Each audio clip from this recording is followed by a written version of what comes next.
मैं शिवचंदन और स्वागत है आप सभी लोगों का मेरे YouTube चैनल दी स्टडी ग्रुप पे। तो हमारा इंटीग्रेशन खत्म हो गया है और इनवर्स ट्रिग्नोमेट्रिक फंक्शन 2 चैप्टर हमने आसानी से पढ़ लिए हैं।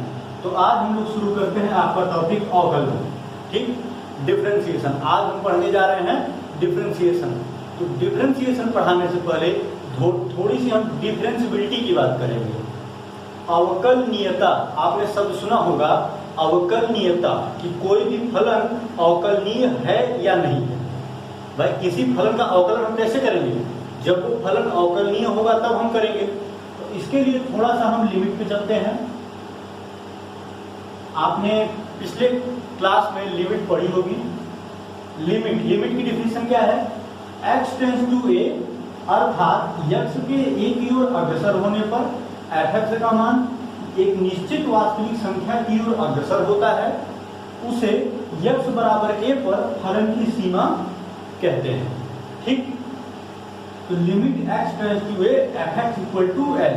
l क्या है? एक निश्चित वास्तविक संख्या है, एक कांस्टेंट है जिसे हमने l मान लिया है, ठीक। और आप जानते हैं कि limit x tends to a f(x) equal to l के लिए लेफ्ट हैंड लिमिट, वाम पक्ष लिमिट जिसको हिंदी में कहते हैं, लेफ्ट हैंड लिमिट आपकी limit x tends to a minus f(x), इसको हमने L1 माना है। और राइट हैंड लिमिट में आप x tends to a plus करते हैं f(x), इसको हमने L2 मान लिया है, ठीक। ये हो गई आपकी लिमिट। इसमें बहुत ज़्यादा हमको नहीं लगता कुछ बताना है। तो चलिए अब हम सीधे सीधे चलते हैं इसके बाद कंटिन्यूटी पे, सतत फलन, लिमिट, कंटिन्यूटी, और उसी क्रम में हम लोग देख लेंगे डिफरेंशिएबिलिटी, ठीक। इसको लिखते हैं सततता, कंटिन्यूटी,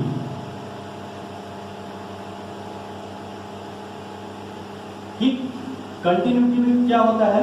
देखिए x बराबर a पर फलन f(x), x बराबर a पर फलन f(x) संतत कहा जाता है यदि limit of x tends to a minus f(x) equal to limit of x tends to a plus f(x), ठीक। मतलब जब आपका left hand limit right hand limit के बराबर हो जाएगा तो जो फंक्शन आपका है वो फंक्शन किसी पॉइंट पे कंटिन्यूअस हो जाएगा, वो फंक्शन किसी पॉइंट पे सतत हो जाएगा, ठीक।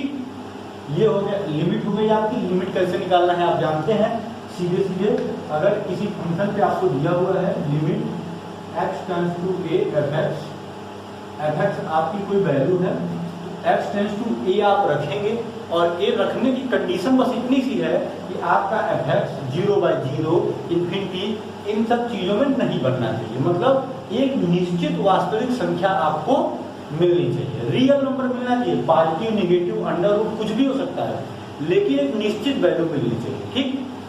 उसी क्रम में अगर उस फंक्शन की, जो ये f(x) फंक्शन है, x इक्वल टू a पर अगर इसकी लेफ्ट हैंड लिमिट और राइट हैंड लिमिट दोनों बराबर हो गई तो फंक्शन आपका कंटिन्यूअस होगा। और अब हम देखते हैं इसी क्रम में आपका अवकलनीयता, जिसको कहते हैं डिफरेंशिएबिलिटी।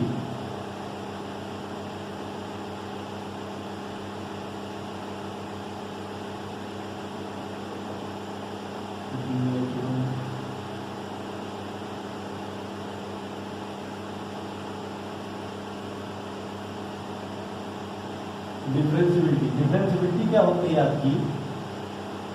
यदि x बराबर a पर फलन f(x),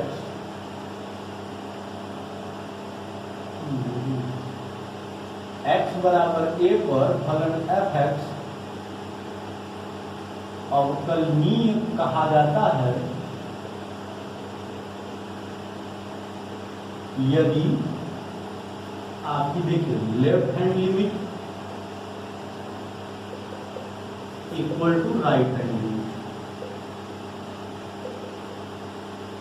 देखिए सबसे पहले तो लिमिट आप जान गए, लिमिट के बाद उसकी लेफ्ट हैंड लिमिट और राइट हैंड लिमिट, ठीक। और हमने कहा कि जब दोनों बराबर होंगी लेफ्ट हैंड लिमिट और राइट हैंड लिमिट, तो वो आपका एक कंटिन्यूअस फंक्शन होगा, ठीक। और इसी में लेफ्ट हैंड लिमिट और राइट हैंड लिमिट में अगर हम जो उस फंक्शन x बराबर है पर जो फंक्शन की वैल्यू है वो भी बराबर हो जाए, तो फंक्शन आपका अवकलनीय कहा जाता है, डिफरेंशिएबल फंक्शन।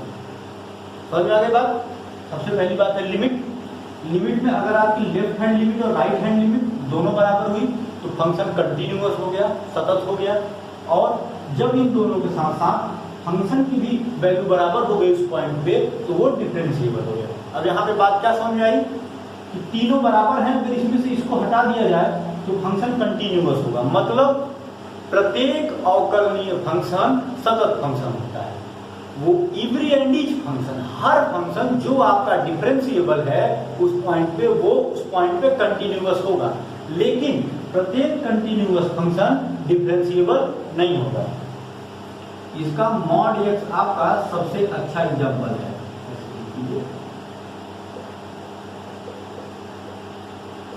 क्यों?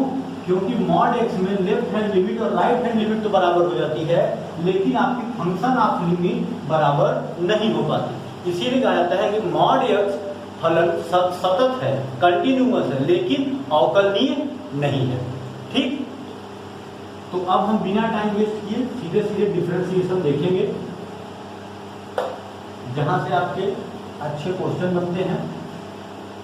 तो आइए देखते हैं अवकलन।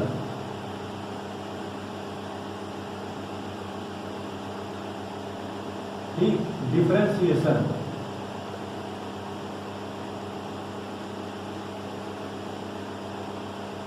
ठीक, डिफरेंशिएशन को हम लिखते हैं फलन f(x) का स्वेच्छ बिंदु x पर अवकलन या अवकल गुणांक, अवकलन या अवकल गुणांक f' से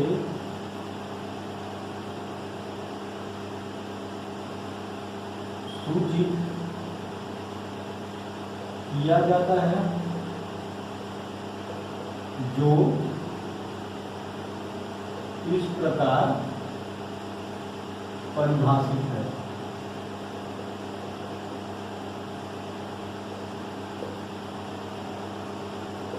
limit h tends to 0 f of x plus f minus f of 0 upon h equal to f dash x। ठीक, ये आपकी डिफरेंशिएशन की डिफिनेशन है, नोट करिए।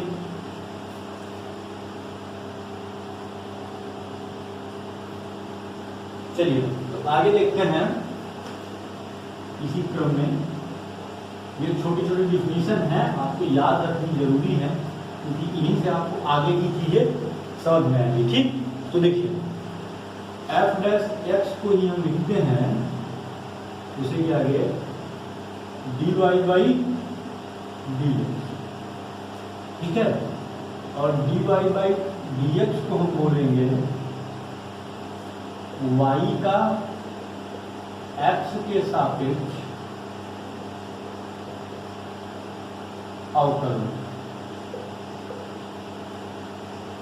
अवकलन y का होगा किसके? x के सापेक्ष। जैसे सपोज करिए अगर फंक्शन x का है, अगर फंक्शन z का हो गया तो dy अपॉन dz, तो इसको बोलेंगे y का z के सापेक्ष अवकलन। ठीक, ये तो हो गई आपकी कुछ बेसिक इंफॉर्मेशन जो आपको पता होनी चाहिए। अब हम चलते हैं कुछ बेसिक फॉर्मूले पे। जैसे हमने आपको इंटीग्रेशन पढ़ाया तो बताया ना कि सबसे पहले बेसिक से शुरू करते हैं, तो बेसिक फॉर्मूले पे चलते हैं। और आप लोगों को परेशान होने की बिल्कुल जरूरत नहीं है। जैसे कल कुछ लोग कमेंट कर रहे थे कि 0 लेवल से या डेप्थ लेवल से पढ़ाइएगा सर अवकलन, कल व्हाट्सएप पे मुझे एक दो मैसेज आए थे, तो कोई परेशान होने की जरूरत नहीं है, एकदम जीरो लेवल से डेप्थ से बेसिक से चलेगा। जैसे इंटीग्रेशन चला था एकदम सेम वैसे ही हम लोग अवकलन को खत्म करने वाले हैं। और कहीं से भी ये परेशान मत होइएगा कि हम इंटीग्रेशन पहले पढ़ लिए अवकलन बाद में पढ़ रहे हैं। जितना डिफरेंशिएशन इंटीग्रेशन में यूज होना था उतना हमने आपको उसमें बता दिया था, और इसीलिए हमने use of differentiation use of integration छोड़ दिया है, वो डिफरेंशिएशन की बात कर रहे हैं। तो कहीं से आपको कोई परेशान होने की जरूरत नहीं है। ठीक, तो आइए सीधे सीधे हम चलते हैं आपके फॉर्मूले पे, कुछ बेसिक फॉर्मूले पे। ठीक, डिफरेंशिएशन के सबसे पहला ddx of k equal to 0 where k equal to constant. के कोई भी कांस्टेंट वैल्यू होगी, 1 2 4 6 8 x 12 अल्फा बीटा गामा, कोई भी जो कांस्टेंट वैल्यू होगी उसका डिफरेंशिएशन 0 होगा। ठीक, अगला ddx of x to the power n, x to the power n का डिफरेंशिएशन होता है आपका n into x to the power n minus 1। ठीक, अब देखो यहाँ पे कांस्टेंट का डिफरेंशिएशन 0 हो जाता है, इसीलिए जैसे हम इंटीग्रेशन में कांस्टेंट जोड़ते थे, यहाँ पे हमको कोई भी कांस्टेंट ऐड करने की जरूरत नहीं है। Third number ddx of 1 upon x to the power n equal to minus n upon x to the power n minus 1। ठीक, यहाँ पे आपका x 0 के इक्वल नहीं होना चाहिए। क्यों नहीं होना चाहिए? एक सेकेंड, हाँ, क्योंकि 1 अपान एक्स है ना, और जब ये 0 के इक्वल हो जाएगा तो 0 के पावर कुछ भी कर दो 0 हो जाएगा, और 1/0 आपका क्या हो जाता है? 1/0 आपका इन्फिनिटी हो जाता है। ठीक, तो इसलिए कोई भी आपका 0 एक्स जो है इसमें 0 के इक्वल नहीं होना चाहिए। अगला देखिए,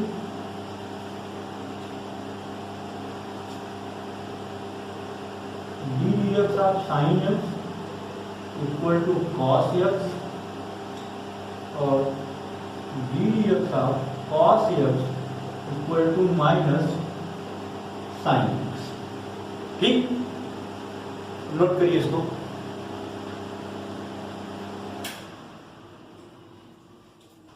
चलिए आगे देखिए,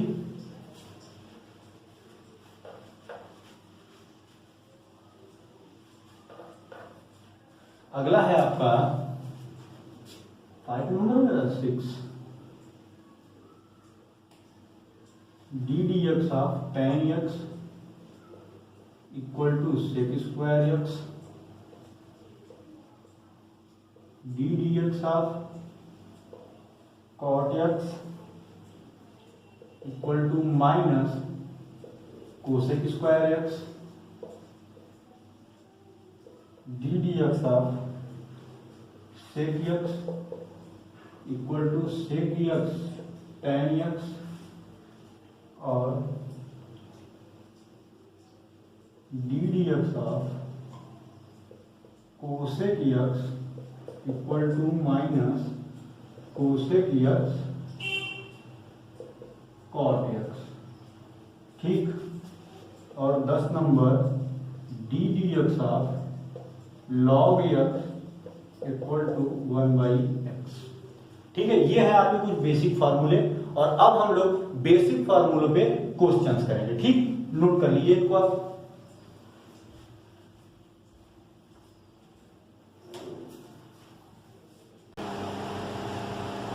तो चलिए अब हम सीधे चलते हैं क्वेश्चंस की तरफ, जिसमें जैसे दो चीजें तो नोट करके लिख लीजिएगा, वैसे इसको बताने की जरूरत तो आपको नहीं है। जैसे ddx of k into D बराबर k into dv upon dx, जो कांस्टेंट रहेगा वो इंटीग्रेशन के समय बाहर आ जाएगा, नंबर 1। और नंबर सेकेंड, अगर ddx ऑफ, अगर दो फंक्शन को जोड़ा और घटाया गया है ddx of u plus v, तो इसका सीधे सीधे हो जाएगा du upon dx plus minus dv upon dx। ठीक, इन दोनों को हम जैसे भी होगा अलग अलग अलग अलग करके डिफरेंशिएट कर लेंगे। तो चलिए, जो भी बेसिक फॉर्मूले आपने अभी देखे हैं उनसे हम लोग इंटीग्रेशन शुरू करते हैं और एक बेसिक नोन आपको इंटीग्रेशन का एक छोटा सा मॉडल आपको देने की कोशिश करते हैं। चलिए, तो पहला क्वेश्चन देखते हैं, ठीक है। ध्यान रखिएगा, जैसे हम लोग इंटीग्रेशन को जब सॉल्व करते थे तो फंक्शन को i बराबर मानते थे, ऐसे ही जब हम लोग डिफरेंशिएशन करेंगे तो या तो फंक्शन को हम y बराबर लिखेंगे या उसको f of x y z जिसका फंक्शन रहेगा उसके बराबर लिखेंगे, ठीक। तो चलिए, पहला क्वेश्चन हमको मिला है y बराबर 3x की पावर 10, इसको हमको डिफरेंशिएट करना है, ठीक। बताइए, देखिए ध्यान से देखिएगा। अब हम अगर इसको x के सापेक्ष अवकलन करें, फंक्शन तो x का है तो x के सापेक्ष ही अवकलन होगा।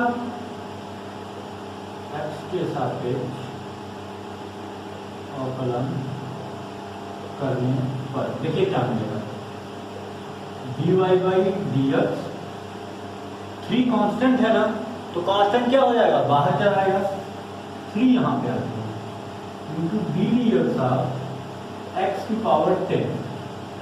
अब आपको फार्मूला आपने अभी भी पढ़ा है कि डी dx ऑफ x की power 1 equal to n x की पावर n माइनस 1। तो 3 n की जगह कितना है, 10 है, 10 यहाँ आ जाएगा, इंटू x की पावर n माइनस 1। तो n माइनस 1 मतलब क्या, 10 माइनस 1 तो 9 x के पावर 9, 30 x के पावर 9। ये हो गया 3x की पावर 10 का डिफरेंशिएशन, समझ आएगा। चलिए नेक्स्ट क्वेश्चन देखते हैं, ध्यान से समझिएगा और जिस क्वेश्चन में प्रॉब्लम होगी आपको वो क्वेश्चन को आप हमें बता दीजिएगा, ठीक। अगला क्वेश्चन देखते हैं, y बराबर 2 tan x। अब देखिए सिंपल सी बात है, dy बाई dx 2 बाहर आ जाएगा, डी dx ऑफ 10 यहाँ पे लिख लीजिएगा, differentiating with respect to x, x के सापेक्ष अवकलन करने पर क्या मिला, 2 tan x का डिफरेंशिएशन कितना होता है, sec स्क्वायर x। तो क्या हो गया, 2 tan x का डिफरेंशिएशन 2 sec स्क्वायर x। अगला देखिए नंबर 3, fx बराबर अल्फा x की पावर n।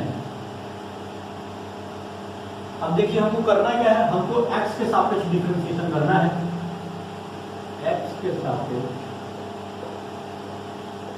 अवकलन करने पर। अब देखिए, आप अवकलन करें या समाकलन करें, इतना तो आप भी जानते हैं कि जिसके रिस्पेक्ट में हम इंटीग्रेशन या डिफरेंशिएशन करते हैं, x में कर रहे हैं तो x वेरिएबल हो गया और x के अलावा जितने भी कंपोनेंट है alpha beta gamma Y Z A B C सब आपके क्या होते हैं, कांस्टेंट होते हैं। तो अल्फा हो जाएगा यहाँ पे आपका constant, D dx of x to the power n बराबर alpha n into x to the power n minus. Alpha constant, x के पावर n का differentiation n x to the power n minus 1, ठीक। चलिए next question देखते हैं। अगला question है आपका, y बराबर ax square plus bx plus c। इसको डिफरेंशिएट कीजिए y के रिस्पेक्ट में, a इंटू एक्स स्क्वायर, देखो a बाहर हो जाएगा, अब डायरेक्ट करो एक्स स्क्वायर का डिफरेंशिएशन करते हैं। एक्स स्क्वायर क्या होता है formula, X to the power n का अगर आप डिफरेंशिएशन करोगे n x के पावर n माइनस 1, n की जगह कितना है 2 और x n माइनस 1 x की पावर, तो 2 माइनस 1 1, यहाँ पे क्या हो जाएगा 2x हो जाएगा। आगे इसको छोड़ो, आप प्लस बी एक्स के पावर 1 प्लस बी एक्स के पावर 1 है ना, 1 यहाँ पे आ गया, एक्स की पावर 1 माइनस 1 मतलब 0 प्लस सी कांस्टेंट है 0, 2ax प्लस x के पावर 0 की वैल्यू कितनी होगी 1 होगी, आप जानते हैं 1 का b में मल्टीप्लाई करेंगे तो 1 हो जाएगा। नेक्स्ट क्वेश्चन देखिए, नेक्स्ट क्वेश्चन है आपका y बराबर x प्लस 1/x, इसको आपको डिफरेंशिएट करना है। देखिए कैसे करेंगे, dy बाई dx बराबर d dx of x plus d dx of 1/x है ना, x ऊपर जाएगा तो क्या हो जाएगा x के पावर -1, देखो d dx ऑफ x का 1 आप जानते हैं, plus d dx of x to the power -1, तो क्या पहले -1 यहाँ, फिर इसके पावर में माइनस करना है, जो पावर है उसको यहाँ लिखना है और फिर पावर में एक घटा देना है। जैसे इंटीग्रेशन में हम एक पावर जोड़ते थे, सेम डिफरेंशिएशन में हमको एक पावर माइनस कर देते हैं, तो देखो क्या होगा 1 माइनस एक्स के पावर -2 या 1 माइनस 1/x²। ठीक, समझ में आ रही बात? तो चलिए अब देखिए, हम कुछ क्वेश्चन आपको करने के लिए देते हैं, थोड़ा सा बेसिक फार्मूला आप समझ गए हैं, तो कुछ क्वेश्चन आप नोट कर लीजिए और सारे क्वेश्चंस को आप हल कर लीजिएगा, एकदम बेसिक से हल होंगे, और जो आपको नहीं समझ में आएगा वो आप कमेंट बॉक्स में छोड़ दीजिएगा, इस नंबर का क्वेश्चन मुझे नहीं समझ में आया, वो मैं आपको हल करा दूंगा। ठीक, तो चलिए ये आपका होमवर्क है जो कि आपको डेली मिलता है और आप लोग करते भी हैं। तो चलिए देखते हैं आपको, पहला क्वेश्चन है आपका fx बराबर sin x/2 plus cos x/2 का whole square. Number second, y बराबर x प्लस 1/x, तो प्रूव करो कि x² dy by dx minus xy plus 2 equal to 0। Number third, y बराबर 5 sin x minus 11 cos x plus 1/x²। Note करिए, ठीक है। अगला देखिए, फोर्थ नंबर है आपका y equal to tan x minus cot x। Next, y equal to x plus 2 x plus 5। 6 number है आपका y equal to x² plus 2 x plus 5 upon x। ठीक, और ऊपर का आप नोट कर ही लिए होंगे, तो एक क्वेश्चन हम लास्ट और लिखते हैं आपका 7th नंबर, बहुत अच्छा क्वेश्चन है, इसको हल करिएगा। ऐसे क्वेश्चन आपके आते हैं एग्जाम में, fx equal to x minus 4 upon 2√x, और आपको निकालना है f'4 की वैल्यू। ऐसे क्वेश्चन ज्यादातर आपके एग्जाम में 1 नंबर में आते हैं। देखिएगा, जो डिफरेंशिएशन के आपसे बेसिक से क्वेश्चन आते हैं, इस तरीके के क्वेश्चंस भी आते हैं, खास करके ऐसे, और मेनली आपको ऐसे देता है कि फंक्शन देगा और उसके डिफरेंशिएशन की वैल्यू किसी पॉइंट पे पूछेगा। तो आप इसमें क्या करेंगे, सबसे पहले आप इसका डी dx ऑफ f या f' निकालेंगे, मतलब इसको डिफरेंशिएट करेंगे, और डिफरेंशिएट करने के बाद आप जहां x रहेगा वहां पे 4 रख के उसकी वैल्यू निकाल लेंगे। ठीक, परेशान होने की जरूरत नहीं है, जैसे सेम आपने इंटीग्रेशन के बेसिक में किया था एकदम सेम, ये इसको अलग अलग कर लीजिएगा, डिवाइड करिएगा, जितना तोड़ सकते हैं फंक्शन को तोड़िएगा, फिर उसको अलग अलग आप डिफरेंशिएट कर लीजिएगा। ठीक, तो आज हम इसको आपको यहीं पे छोड़ते हैं। ऐसा कोई क्वेश्चन या और कोई क्वेश्चन जो आपके बुक में हो और आपको ना आ रहा हो इंटीग्रेशन के बेसिक से, वो आप हमें करिएगा। देखिए आप लोगों के लिए बहुत ही चैलेंजिंग टाइम है ये। इस साल का बोर्ड का पेपर सबसे चैलेंजिंग टाइम है, ये आप जान लीजिए। क्योंकि इस बार एग्जाम होना ही होना है, सितंबर में मार्च में आपका एग्जाम है। 1 महीने एक्सटेंड कर दिया गया एग्जाम, जो फरवरी में था वो मार्च में हो गया। लेकिन क्या सुप्रीम कोर्ट ने कह दिया है और आपके आयोग से भी आ गया है कि जो पढ़ाई होगी आपकी वो सिर्फ और सिर्फ ऑनलाइन होगी। ऑफलाइन कोई भी क्लासेस किसी भी स्कूल में 12th की नहीं होंगी। कहने का मतलब है ऑनलाइन में कौन कैसे पढ़ा रहा है आप जानते ही हैं, इसलिए आपको जो ऑनलाइन बैच ज्वाइन करना बहुत जरूरी है। तो अगर आप ऑनलाइन बैच ज्वाइन नहीं करेंगे तो आप लोगों को फिर कैसा नंबर आएगा आप लोग समझ लीजिए। क्योंकि क्लासरूम में पढ़ाई होनी नहीं है, सिर्फ आयोग का आदेश है कि आपको ऑनलाइन ही पढ़ना है। पूरे साल आपकी ऑफलाइन क्लासेस नहीं चलेंगी और आप लोगों का एग्जाम जरूर होगा और एग्जाम विद इन टाइम मार्च में वो करा लेंगे। तो आप लोगों के लिए एक चैलेंजिंग टाइम है, तो घर पे रहिए, सेफ रहिए और तैयारी बहुत अच्छे से कीजिए। तो सिर्फ मैथ्स में नहीं और किसी सब्जेक्ट में कोई प्रॉब्लम आपको आती है तो आप मुझसे शेयर कर सकते हैं बड़े ही आराम ढंग से। और कोर्स की टेंशन मत लीजिएगा, हम लोग इसको बहुत ही अच्छे तरीके से, मैं कई बार आपसे कह चुका हूं कि कोर्स की टेंशन आप मुझे लेने दीजिए, बस आप पढ़ाई कीजिए, तो कई बार में हम इसको बहुत ही आसान से हल कर लेंगे। ठीक, तो चलिए आज के लिए इतना ही, फिर मुलाकात होती है कल आपसे नेक्स्ट क्लास में। हाँ ध्यान रखिएगा, क्लासेस आपकी थोड़ा सा टेक्निकल इश्यू की वजह से 2 दिन 1 दिन इधर लेट हुई थी, लेकिन आज से आपकी क्लासेस रेगुलर रहेंगी।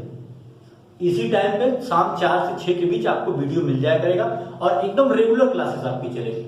ठीक, तो चलिए फिर मिलते हैं आपसे अगली क्लास में।